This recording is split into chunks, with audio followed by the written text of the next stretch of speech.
So this here is lavender, and I think it's a pretty underrated plant to have. But I have 3 here and 3 over there, and I'm going to grow them until they get as big as they can possibly get. So I've been kind of taking care of them a little bit. And there's a lot of things you can do with lavender. Like, well, for one, it's just such a soothing smell. You can do a lot of things with it. I know a lot of people, they can make soap with it. They make tinctures. Again, you could just cut a sprig off and just put it in your sock drawer or your sweater drawer or something like that. And or you can put it in a lot of places where it just has a nice scent. You can make an incense with it.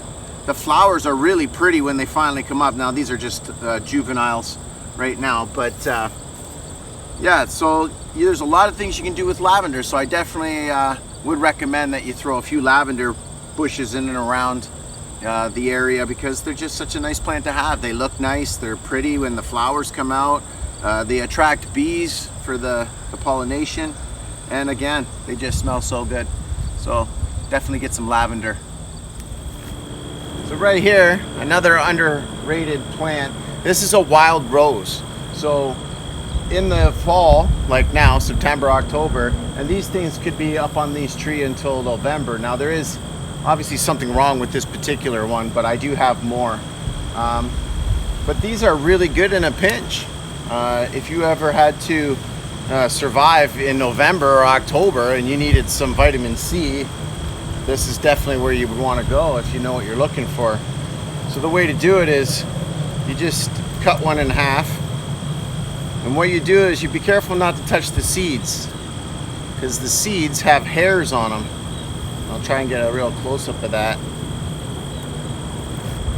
See, you can see I got these tiny little hairs.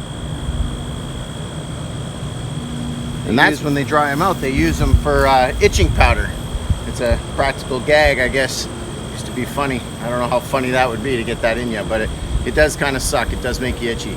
So you just, I don't know, grab your knife or whatever it is you're using to scrape those seeds out. This is actually not a very ripe rose hip, but it's a rose. So who would have thought you could get food out of a flower? But yeah, you just scrape that down, scrape it out, maybe give it a rinse or something.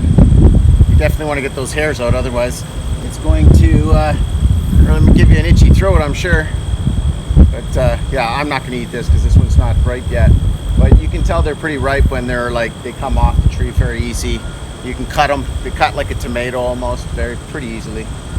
So yeah, another underrated plant. Definitely have some rose hips, easy to grow. You can just steal them from somewhere and transplant them. They're pretty easy going. So yeah, rose hip. So another plant that I think is something people should kind of have if you have larger areas like I do, is definitely the wild lilac. This is a purple lilac that I had stolen from a mother tree that had shot out a ground shoot, and I just dug it up and put it in a pot, and they're doing all right. They got a little bit of mildew on here, but that just depends on where it's at in the property, and I can easily spray that with a little bit of vinegar and water and maybe a little baking soda or something like that. It'll probably take care of that.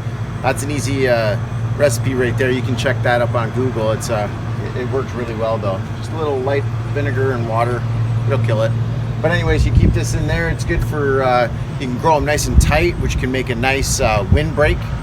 And once a year you get the flowers off it, which everybody knows lilacs and how nice and pretty they smell. You can turn that into an oil, make an incense, soap, and so on. Kind of like the lavender.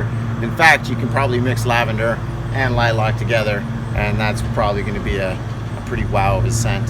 So yeah, definitely get some lilacs. Pretty easy to grow.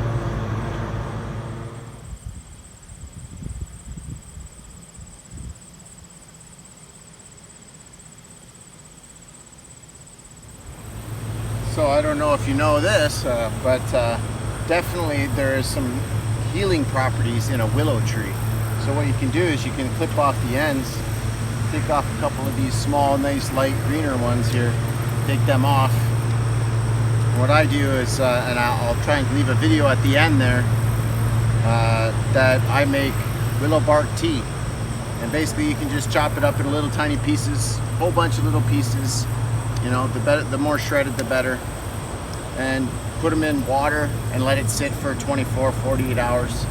And then it has a natural aspirin in it, which is also a good rooting hormone. So some people may have heard of using aspirin, but willow is a natural aspirin. So definitely have a willow, and it's pretty easy to get. It's everywhere. I mean, they grow in any creek or any kind of waterway usually. So a lot of times they're on the side of the road. I don't think anybody's gonna kill you if you take a few nips off the bottom, and then that's about it, you know. So definitely, willow is definitely another underrated plant to have in your food forest. So I use this all the time because I water some of my plants with it. So to help with the rooting, because I want the bigger the roots, bigger the plant. Done mine. Well, with that being said, that's the end of this short video this week. I'm gonna go make myself some willow bark tea and get a few chores done. And I'll see you next week. Just be safe so you guys come back and watch some more of my videos. Later.